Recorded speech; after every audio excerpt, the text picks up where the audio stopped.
ദൈവനാമം മഹത്വപ്പെടുമാറാകട്ടെ. ബഹുമാനപ്പെട്ട കർത്താവിൻ്റെ ദാസൻ മാത്യു പാസ്റ്റർ, ഞങ്ങളെൻ്റെ പഴയ സ്നേഹിതപുള്ളി എക്സ് OMR എൻ്റെ ഒരു പഴയ പരിചയക്കാരനാണ്. പ്രീതി, സിസ്റ്റർ പ്രീതി, എഞ്ചിനീയർ പ്രീതി. ഞങ്ങൾ പാസ്റ്റർ അരുൺ, ഞങ്ങളൊക്കെ ഒരു ചർച്ച് വയറ്റിലെ കുറച്ച് നാൾ അവരുണ്ടായിരുന്നു. അപ്പോൾ ഞങ്ങൾ ഒരു സഭയിൽ കൂടിയിരുന്നവരാണ്.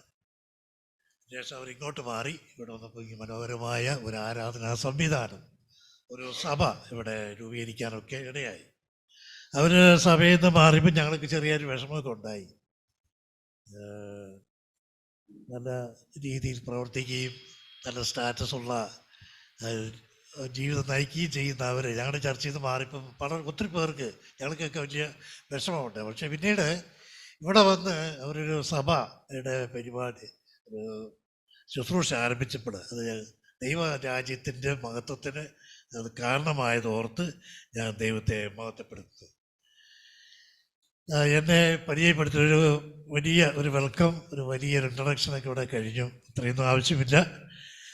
ഞാൻ ഈ ബിൽഡിങ്ങിനാണ്, ഈ ഹോളിൽ പല പ്രാവശ്യം വന്നിട്ടുണ്ട്, സമയത്തിനല്ല, മറ്റു ചില സന്ദർഭങ്ങളിൽ ഇവിടെ വരുവാൻ ഇടയായി തീർന്നു. സ്തോത്രം. പ്രിയ എബ്രഹാം സാറ് ഒരു മിഷനറി പ്രവർത്തനത്തെ സഹായിക്കുന്ന ഒരു പ്രൊമോഷണൽ സെക്രട്ടറിയായിട്ട് വർക്ക് ചെയ്യുന്നു. ഞാൻ മറ്റൊരു മിഷൻ സംഘടനയുടെ ഉത്തരവാദിത്വം വഹിക്കുന്നു. കേരളത്തിന് വെളിയിലുമായിട്ട് പല സംസ്ഥാനങ്ങളിലും പ്രവർത്തനമുണ്ട്. നിങ്ങൾ ചിലരൊക്കെ അത് കേട്ടിട്ടുണ്ടാവും. എൻ്റെ ദീർഘനാളത്തെ പറയാൻ പറ്റത്തില്ല, എൻ്റെ അനുഭവം, എൻ്റെ പഠനത്തിൽ, എൻ്റെ വായനയിൽ, എൻ്റെ അനുഭവത്തിൽ നിന്ന് എനിക്ക് മനസ്സിലായ ഒരു സുപ്രധാനമായ കാര്യമുണ്ട്. നമ്മളുടെ സഭകളിൽ സത്യമായ ഉപദേശത്തെ പഠിപ്പിക്കണം. നമ്മുടെ സഭകളിൽ നിന്ന് മിഷൻ പ്രവർത്തനത്തിനായി ജനങ്ങൾ പുറപ്പെടണം. ഈ രണ്ട് ടാസ്ക് മാത്രമേ ദൈവം നമ്മളെക്കുറിച്ച് ആഗ്രഹിക്കുന്നു. കർത്താവിൻ്റെ വചനം പഠിക്കുക, അതിനനുസൃതമായി ജീവിക്കുക. അത് മാത്രമല്ല, കർത്താവിൻ്റെ രാജ്യത്തിൻ്റെ കെട്ടുപണിക്കാരായി തീരുവാൻ, കർത്താവിൻ്റെ മിഷനറി പ്രവർത്തനത്തിൽ പങ്കാളികളായി തീരുവാൻ ദൈവം ഓരോ വിശ്വാസിയെയും കുറിച്ച് ആഗ്രഹിക്കുന്നു. അതിനപ്പുറമായ, അതിൽ കുറഞ്ഞ ഒരു കാര്യം ദൈവം നമ്മളെക്കുറിച്ച് ചിന്തിക്കുന്നില്ല. നമ്മളിവിടെ വലിയ വലിയ വീടുകൾ വെച്ച് മക്കളെയൊക്കെ വലിയ വലിയ നിലയിലെത്തിക്കുന്നത് നല്ല കാര്യമാണെങ്കിൽ പോലും അൾട്ടിമേറ്റ് പർപ്പസ്, ദൈവത്തിൻ്റെ ഏറ്റവും വലിയ ഉദ്ദേശം ദൈവത്തിൻ്റെ സത്യവചനത്തിൻ്റെ വക്താക്കളായി നിൽക്കുക. മറ്റൊന്ന്, ദൈവരാജ്യത്തിൻ്റെ പണിക്കാരായി തീരുവാൻ നമുക്ക് കഴിയണം. എൻ്റെ ഒരു അനുഭവം ഞാൻ പറയട്ടെ. ഞാനൊരു CSI പശ്ചാത്തലത്തിൽ നിന്ന് എറണാകുളത്ത് ജോലിയായിട്ട് വന്നു. OML പോകാനായിട്ട് കുറേ ശ്രമിച്ചതാണ്. പക്ഷെ വീട്ടിൽ തന്നെ വിടുകയില്ല. ഞാൻ I M the only son in my family. അതുകൊണ്ട് എന്നെ വീട്ടിൽ നിന്ന് പുറത്തൊന്നും വിടുകയില്ലായിരുന്നു. OML പോകാൻ ഒത്തിരി ഞാൻ ട്രൈ ചെയ്തു. എൻ്റെ കൂട്ടുകാർ ചിലരൊക്കെ പോവുകയും ചെയ്തു. സ്തോത്രം. അതിന് എനിക്ക് കുട്ടികളുടെ ഇടയിലുള്ളതായ പ്രവർത്തനത്തെക്കുറിച്ച് വലിയ താല്പര്യമുള്ള ആളാണ് ഞാൻ. ഞങ്ങളുടെ ചർച്ചിൽ, ഞങ്ങളുടെ ആ കമ്മ്യൂണിറ്റിയിൽ, CSI കമ്മ്യൂണിറ്റിയിൽ ആയിരിക്കുമ്പോൾ പോലും എനിക്ക് അങ്ങനെയുള്ള താല്പര്യമായിരുന്നു. അതുകൊണ്ട് ഞങ്ങളുടെ മഹായിടവ, ഞങ്ങളുടെ സെൻട്രൽ കേരള കോട്ടയം ആസ്ഥാനമാണല്ലോ, മഹായിടവയിൽ തന്നെ കണ്ണമോട സെമിനാരിയിൽ ക്രിസ്തീയ വിദ്യാഭ്യാസത്തിൻ്റെ അഭ്യസനത്തിന് വേണ്ടി സൺഡേ സ്കൂൾ കുട്ടികളെ പഠിപ്പിക്കുന്ന അധ്യാപക ട്രെയിനറൊക്കെ ആയിട്ട് എനിക്ക് പരിശീലനം ലഭിക്കുകയും ആ ഒരു രീതിയിൽ ഞാൻ പ്രവർത്തിക്കുകയും ചെയ്തു. എറണാകുളത്ത് വന്നതിന് ശേഷമാണ് പെന്തക്കോസ്ത് വിശ്വാസത്തിലേക്ക്, പെന്തക്കോസ്ത് ഉപദേശം ഞങ്ങളുടെ വീടുകളിലുള്ള പലർക്കും അറിയാം, പക്ഷേ സ്നാനപ്പെടുവാനിടയായത് എറണാകുളത്ത് 1977 ആണ് ഇടയായത്. സ്തോത്രം. ഒരു വേദവാക്യം വായിക്കാനായിട്ട് ഞാൻ താല്പര്യം, സമയം അധികമില്ലാത്തതുകൊണ്ട്, അപ്പോസ്തലനായ പൗലോസ് ഗലാത്യർക്ക് എഴുതിയ ലേഖനം അതിൻ്റെ 6-ാമത്തെ അധ്യായം 11-ാമത്തെ വാക്യം, ഗലാത്യർ 6:11. നോക്കുവേൻ, എത്ര വലിയ അക്ഷരമായി ഞാൻ നിങ്ങൾക്ക് സ്വന്തം കൈകൊണ്ട് തന്നെ എഴുതിയിരിക്കുന്നു.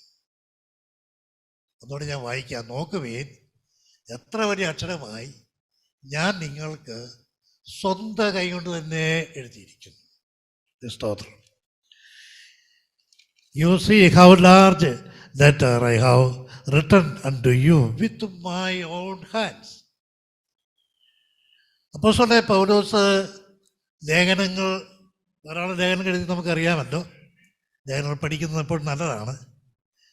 താഴെ ലേഖനങ്ങൾ അല്ലെങ്കിൽ തൻ്റെ കൈയക്ഷരം വളരെ മോശമായിരുന്നോ, കർത്താവിന് വേണ്ടി ഇറങ്ങിത്തിരിഞ്ഞപ്പോൾ പീഡനങ്ങൾ സഹിച്ചതുകൊണ്ട് തൻ്റെ കണ്ണിന് കാഴ്ചക്കുറവുണ്ടായതുകൊണ്ട് തനിക്ക് എഴുതുവാൻ ഉള്ള ബുദ്ധിമുട്ടുണ്ടായിരുന്നു.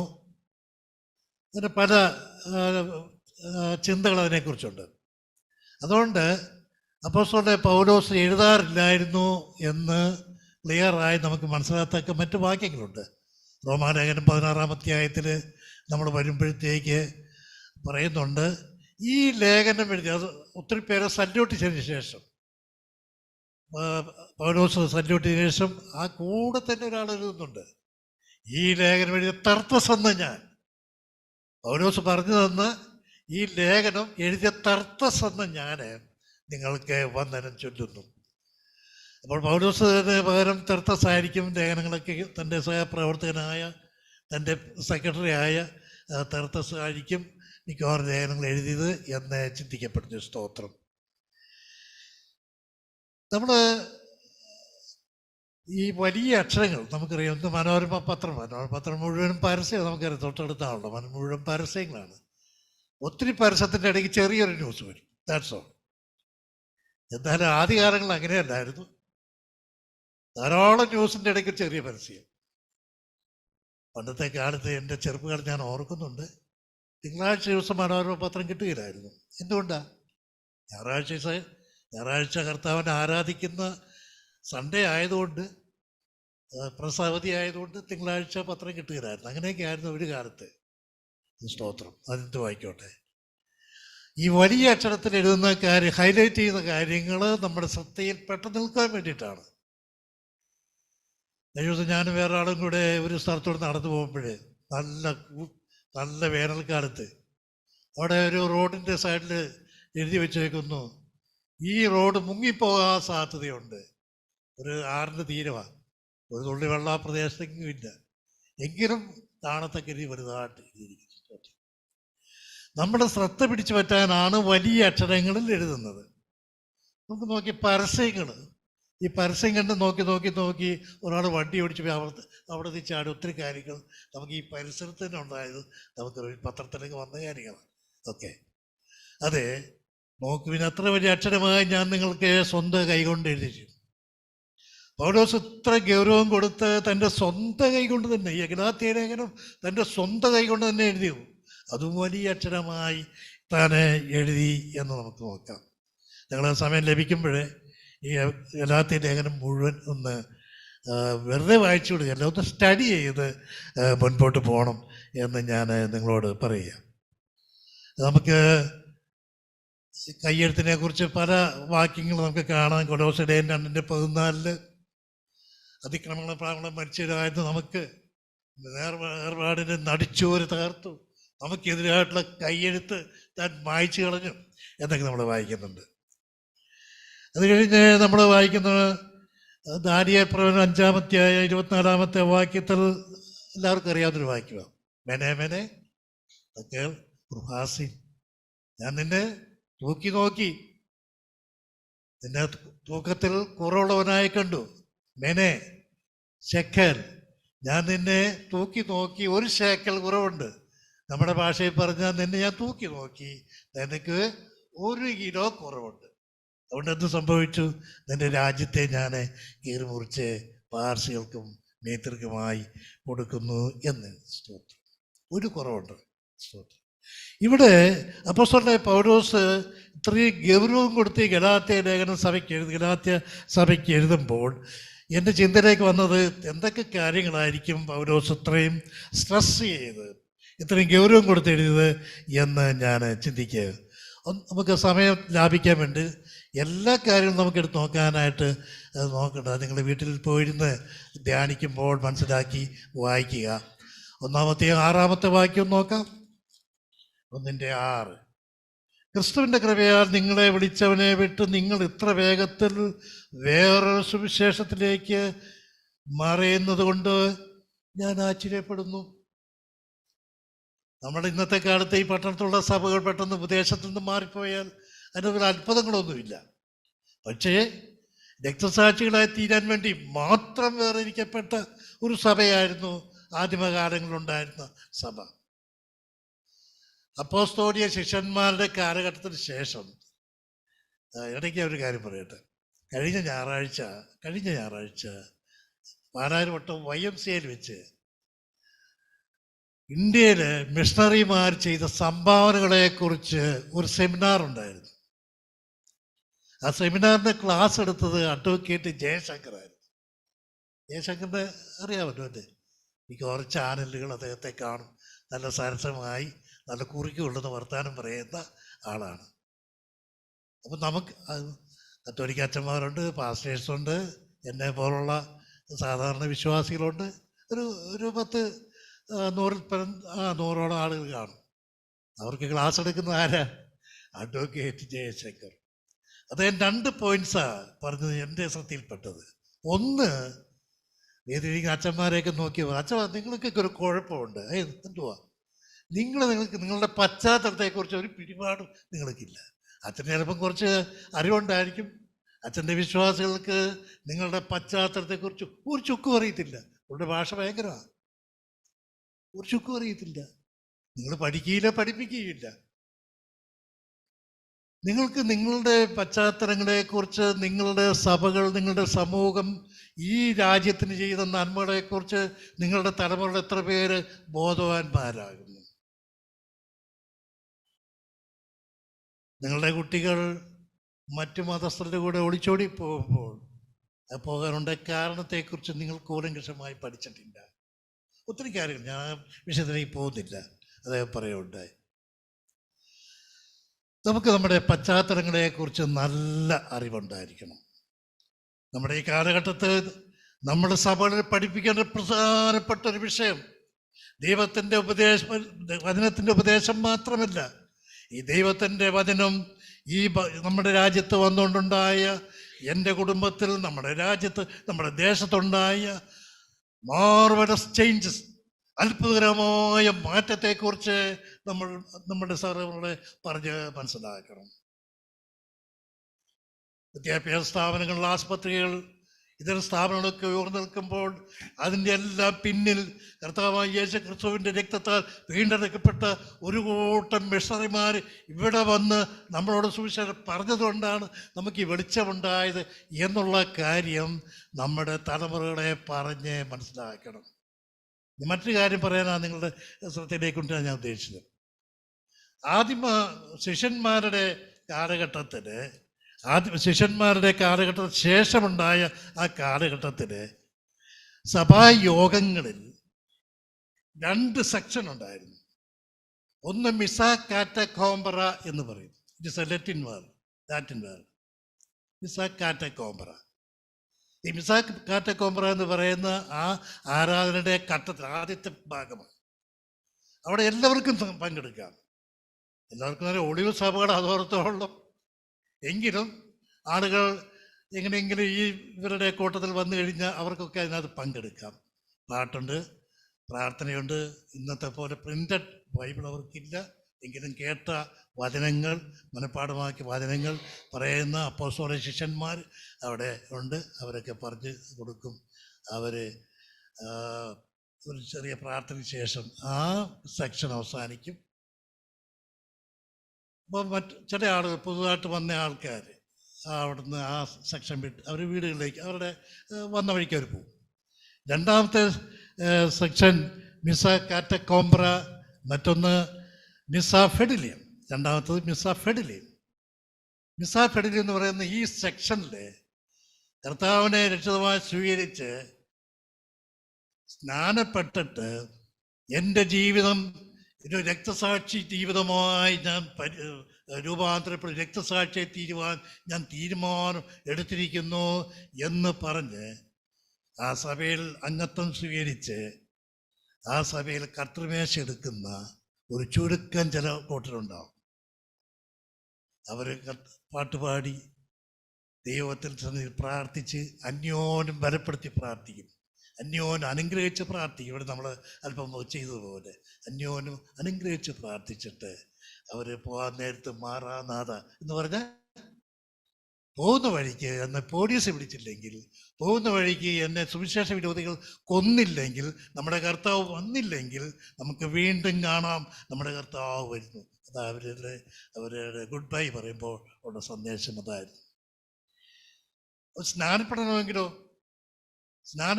2 ഘട്ടം അവർക്കുണ്ടായിരുന്നു, 3 ഘട്ടം അവർക്കുണ്ടായിരുന്നു. ഒരു വ്യക്തി എങ്ങനെയെങ്കിലും രക്ഷിക്കപ്പെട്ടെന്ന് വിചാരിക്കുക, ഉടനെ പിടിച്ച് അവരെ മുക്കത്തില്ല, വെള്ളത്തിൽ കൊണ്ടുപോയി അവരെ സ്നാനപ്പെടുത്തുകയില്ല. ആ മനുഷ്യൻ ഇവരുടെ കൂടെ കുറേ നാള് ഹിയറർ എന്ന് പറയുന്ന പ്രത്യേക ഒരു സ്ഥാനം, അതായത് കേൾവിക്കാരൻ മാത്രം. അതും കേൾക്കാനായിട്ട് അദ്ദേഹം വരും, ദൈവജനം പറയുന്നത് കേൾക്കും, ശ്രദ്ധിക്കുകയൊക്കെ ചെയ്യും. അതിൽ അദ്ദേഹം ഉത്സാഹിയാണെന്ന് കണ്ടാൽ അദ്ദേഹത്തിനൊരു പ്രൊമോഷൻ കൊടുക്കും, റീഡേഴ്സ്, തിരുവചനം വായിക്കുവാൻ. അന്ന് ലഭിക്കുന്ന തോൾച്ചെറുകളൊക്കെ തെറ്റുകൂടാതെ ഭംഗിയായി സ്പഷ്ടമായി സ്ഫുടമായി വായിക്കാനായിട്ട്. ആ വായനയിലും അദ്ദേഹം തൃപ്തികരമായ ഒരു നിലവാരം പുലർത്തിയെന്നാൽ എലക്ട് എന്ന് പറയുന്നത്, അല്ലെങ്കിൽ മലയാളം ബൈബിളിലൊക്കെ വൃതന്മാരതൊക്കെ നമ്മൾ വായിക്കാറില്ലേ എന്ന് പറഞ്ഞ ഒരു തിരഞ്ഞെടുക്കപ്പെട്ട എന്നുള്ള ആ ഒരു കാറ്റഗറിയിലേക്ക് അദ്ദേഹം മാറ്റപ്പെടും. അവരെയാണ് സ്നാനപ്പെടുത്തുന്നത്. സ്നാനപ്പെടുത്തുന്ന സഭാരഹസ്യ പേര് വരാനല്ല, സ്നാനപ്പെട്ട ആളുകൾ രക്തസാക്ഷികളായിത്തീരും. അതിനു വേണ്ടിയിട്ടാണ് അവർ വരുന്നത്, രക്തസാക്ഷികളായിത്തീരും. ഇത്രയും സ്ട്രിക്റ്റായിട്ട് ഉപദേശങ്ങൾ ആ കാലത്ത് പഠിപ്പിച്ചതുകൊണ്ട് എന്തുണ്ടായി? കോടിക്കണക്കിന് ആളുകളാണ് രക്തസാക്ഷികളായി മാറ്റപ്പെട്ടത് വിശ്വാസത്തിന് വേണ്ടി. വാളിൻ്റെ മുൻപിൽ, തീയുടെ മുൻപിൽ, ഏത് പ്രതികൂലത്തിന് മുൻപിൽ ധൈര്യത്തോടെ അവർക്ക് നിൽക്കാനുള്ള പ്രാപ്തി ലഭിച്ചത് എങ്ങനെയാണ്? ഈ ചിട്ടയോടുകൂടിയ സ്ട്രിക്റ്റായ കഠിനമായ പഠിപ്പിക്കൽ ആ സിസ്റ്റത്തിൽ കൂടെ അവർ പോയതുകൊണ്ട് സ്തോത്രം. അപ്പോൾ പൗലോസ് ഗലാത്യ സഭകൾക്ക്, ഗലാത്യ ലേഖനത്തിൻ്റെ പശ്ചാത്തലം നമുക്കറിയാം. സഭയിൽ ഒരു കൂട്ടം ആളുകൾ മറ്റുള്ള വിഭാഗത്തിൽപ്പെട്ട ആൾ വിശ്വാസത്തിലേക്ക് വന്നപ്പോൾ അവിടെ ഒരു പ്രശ്നമുണ്ടായി. ഉപദേശപരം എന്ന് പറയാൻ പറ്റത്തില്ല, എങ്കിലും ആചാരപരമായ കസ്റ്റമറിയായ ഒരു പ്രശ്നം അവിടെ ഉണ്ടായി.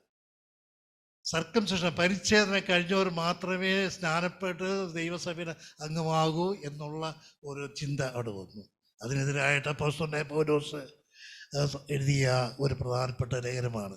ഇവിടെ എന്തൊക്കെ കാര്യങ്ങളാണ് താൻ എത്രയും ഊന്നി പറഞ്ഞത് എന്ന് നമ്മൾ വായിച്ചു കേട്ടു. സുവിശേഷത്തിന്, നിങ്ങൾ കേട്ട സുവിശേഷം വിട്ടിട്ട് മറ്റൊരു സുവിശേഷത്തിലേക്ക് പറയും, മറ്റൊരു ആത്മാവ്, മറ്റൊരു സുവിശേഷം, മറ്റൊരു ക്രിസ്തു എന്നൊക്കെ പറയുന്ന ആ രീതി അങ്ങനെ നമ്മുടെ ജീവിതത്തിൽ സംഭവിക്കാതെ ഇരിക്കട്ടെ. 8-ാമത്തെ വാക്യത്തിലേക്ക് നമ്മൾ എന്നാൽ, ഞങ്ങൾ നിങ്ങളോട് അറിയിച്ചതിന് വിരോധമായി ഞങ്ങളാകട്ടെ, സ്വർഗത്തിൽ നിന്നൊരു ദൂതനാകട്ടെ, നിങ്ങളോട് സുവിശേഷം അറിയിച്ചാൽ അവൻ ശപിക്കപ്പെട്ടവൻ. ഇങ്ങനെ അത് ഹൈലൈറ്റ് ചെയ്ത് പറഞ്ഞിരിക്കുക.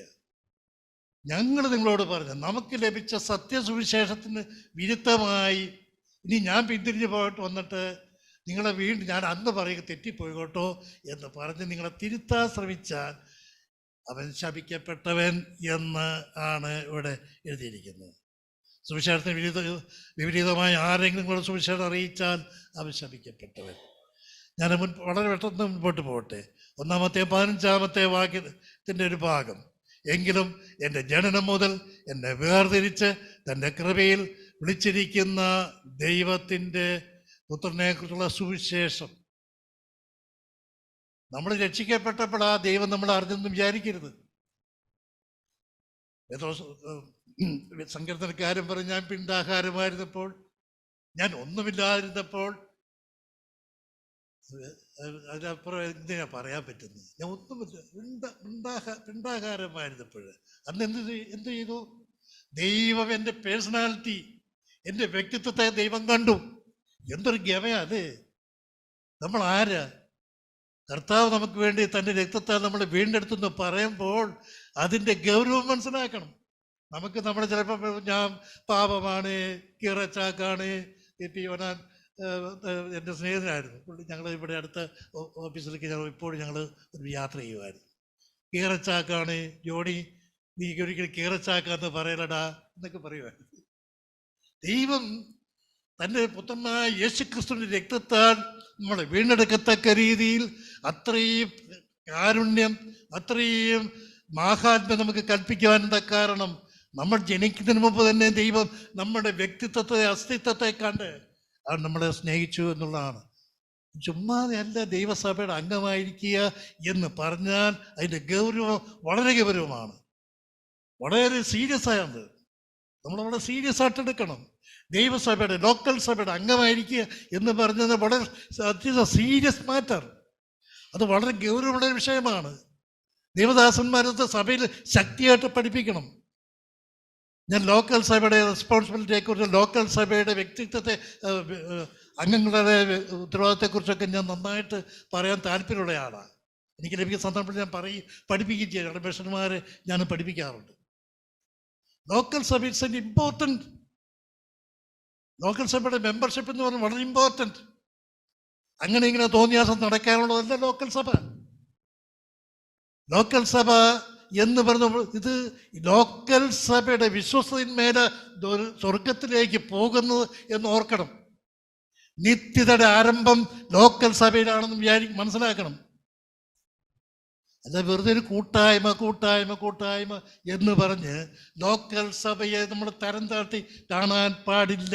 സ്തോത്രം.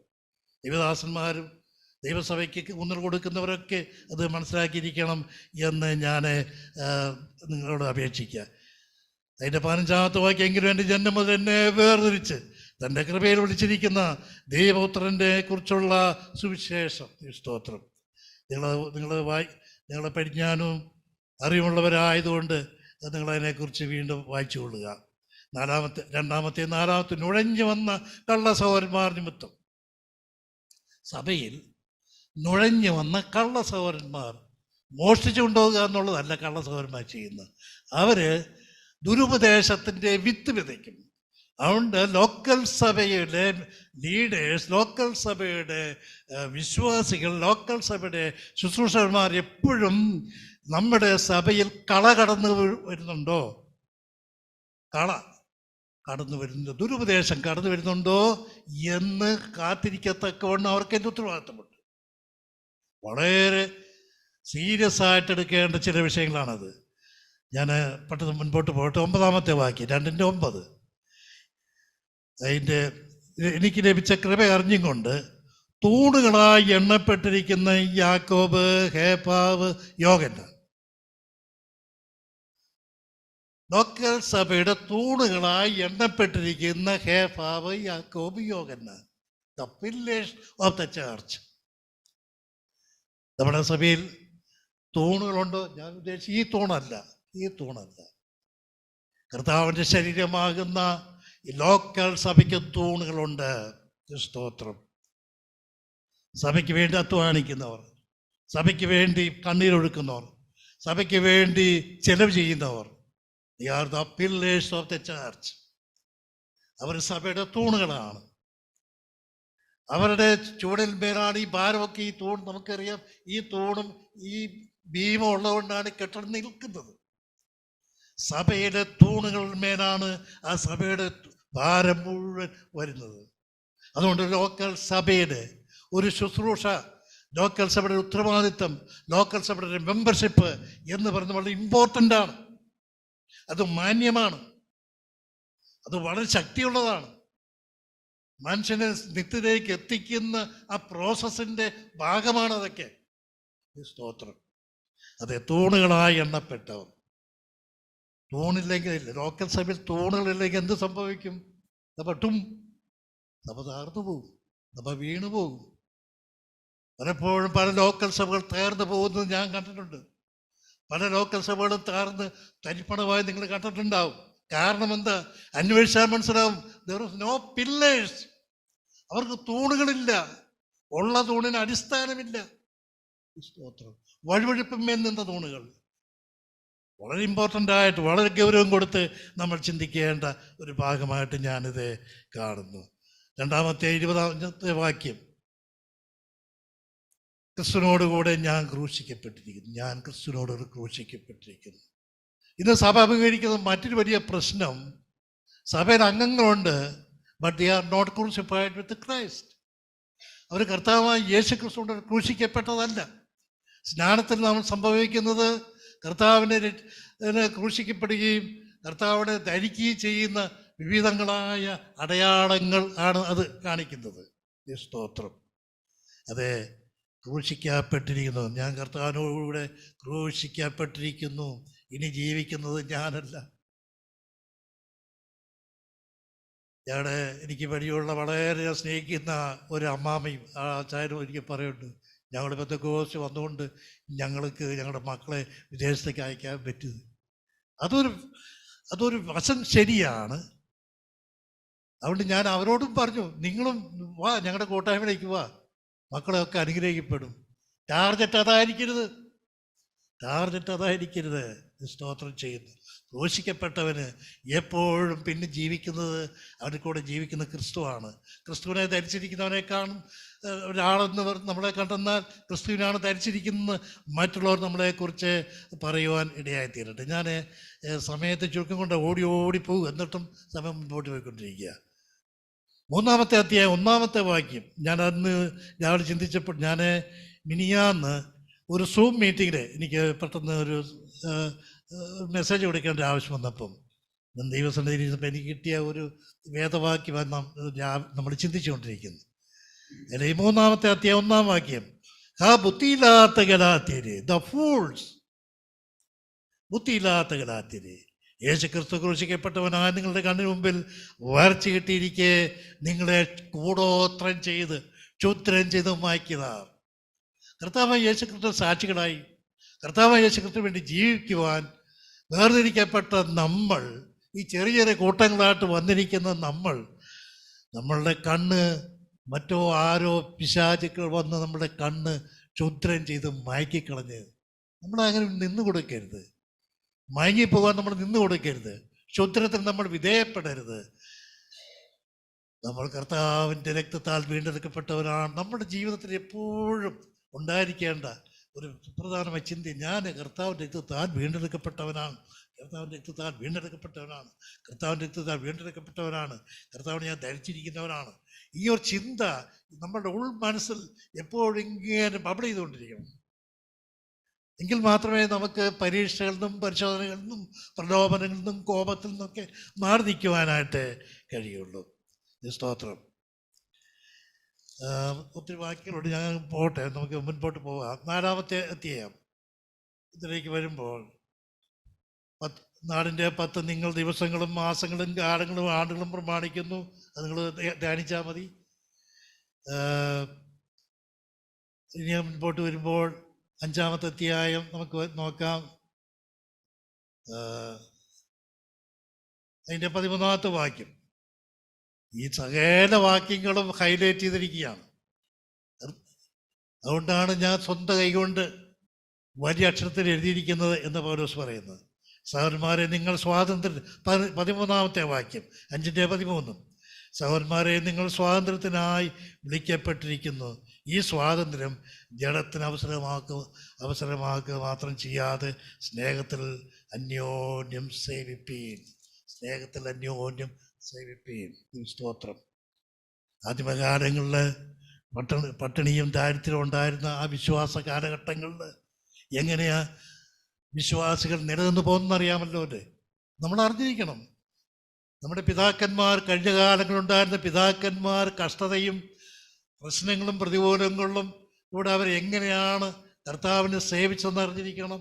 അമേരിക്ക പോലെ ഇന്നത്തെ വലിയ സമ്പന്ന രാജ്യങ്ങൾ എങ്ങനെയാണ് സമ്പന്നരായി തീർന്നത്?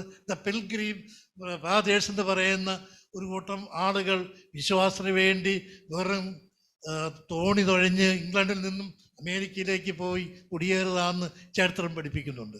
അവരുടെ തലമുറകളെ ദൈവത്തിന് അനുഗ്രഹിക്കാൻ പറ്റാതെ, ദൈവത്തിന് അവരെ അനുഗ്രഹിക്കാതിരിക്കാൻ പറ്റില്ല.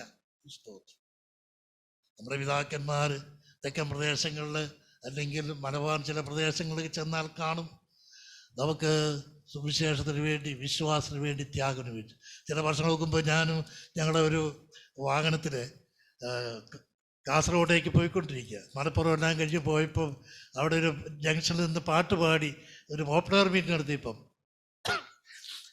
ഞങ്ങൾ പോരാൻ നേരത്തിൽ അമ്മച്ചി ഓടി വരും, ചട്ടയും കൊണ്ടും ധരിച്ചാൽ. ചട്ടയും എന്നൊക്കെ പറഞ്ഞാൽ അറിയാവോ? ചട്ടയെന്ന് പറയുന്ന ഒരു തുണിയുണ്ട്, ഒരു വസ്ത്രമുണ്ട്. അതെ, ഈ പിള്ളേർക്ക് അറിയാമെന്ന് ചോദിച്ചതാ, നമുക്കൊക്കെ അറിയാം.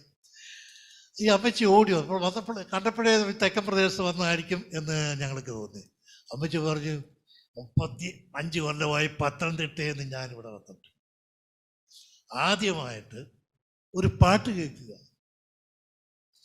ഒരു പ്രത്യാശ ഗാനം ആദ്യമായിട്ട് കേൾക്കുക ഈ മൈക്കിൽ കൂടെ. ഇത് കേട്ടിട്ട് ഞാൻ ഓടി വരിക. കുറച്ച് കഴിഞ്ഞപ്പോൾ അവരുടെ അപ്പത്തിനും അതേ ഒരു വടികുത്തി അവിടെ വന്നു.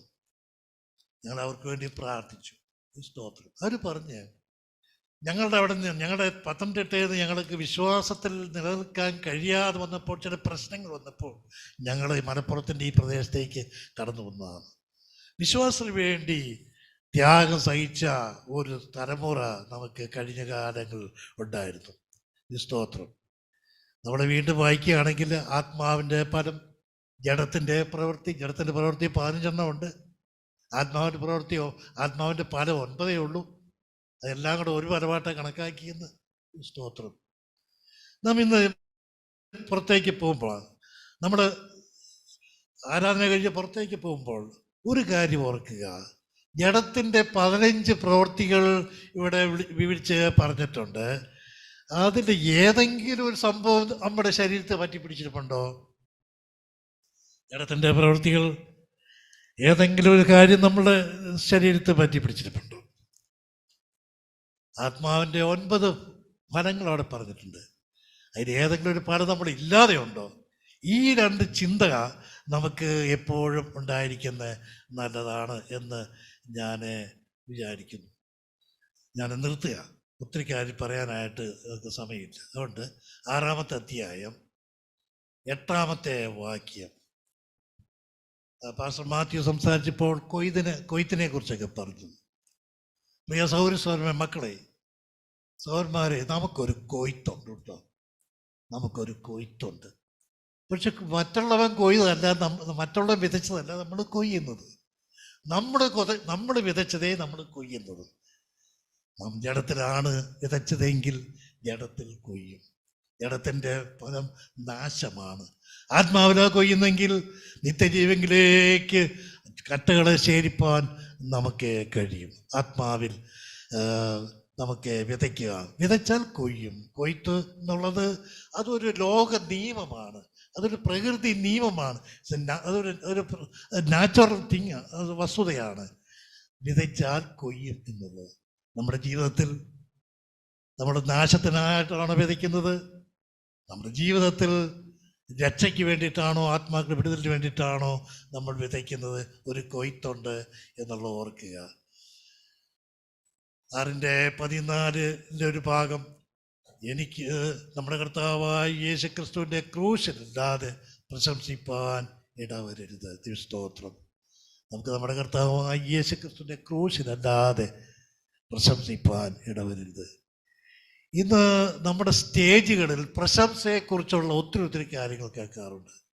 ഭയങ്കരമായിട്ട് പ്രശംസിക്കപ്പെടുന്നത്. എനിക്കോ നമ്മുടെ കർത്താവായ യേശുക്രിസ്തുവിൻ്റെ ക്രൂശിലല്ലാതെ മറ്റൊന്നിലും പ്രശംസിക്കാൻ ഇടയാകരുത് എന്ന്. അതിൻ്റെ പൗലോസ് തൻ്റെ ആ ലേഖനം അവസാനിപ്പിക്കുന്നത്, നിങ്ങൾ പരിച്ഛേദന എന്ന അടയാളത്തിന് വേണ്ടി നിങ്ങൾ വാദിക്കുന്നു. പരിച്ഛേദന എന്ന് പറയുന്ന ആ ചെറിയൊരു അടയാളം നിങ്ങളുടെ ശരീരത്തിൽ കാണുവാൻ വേണ്ടി നിങ്ങൾ വാദിക്കുന്നു. എന്നാൽ 17-ാമത്തെ വാക്യം 6:17 പ്രകാരം വായിക്കുന്നു, ഞാൻ ക്രിസ്തുവിൻ്റെ ചൂടടയാളം എൻ്റെ ശരീരം മുഴുവൻ പോയി. നിങ്ങൾ ശരീരത്തിൻ്റെ ഒരു ഭാഗത്തൊരു ചെറിയ അടയാളത്തിന് വേണ്ടി നിങ്ങൾ വഴക്കുണ്ടാക്കുമ്പോൾ, ഞാൻ എൻ്റെ ശരീരം മുഴുവനും ക്രിസ്തുവിൻ്റെ ചൂടടയാളം, കമ്പി പഴിപ്പിച്ച് ദേഹം മുഴുവൻ പൊള്ളിക്കുന്നതിനെയാണ് ചൂടടയാളം എന്ന് പറയുന്നത്. ചൂടടയാളം ഞാൻ വഹിക്കുന്നു. സ്തോത്രം. നിങ്ങളെ സഹായിക്കട്ടെ. എനിക്ക് തന്ന അവസരത്തിനായിട്ട് എന്നോട് കാണിച്ച സ്നേഹത്തിനായിട്ട് ഞാൻ നന്ദി പറയുന്നു.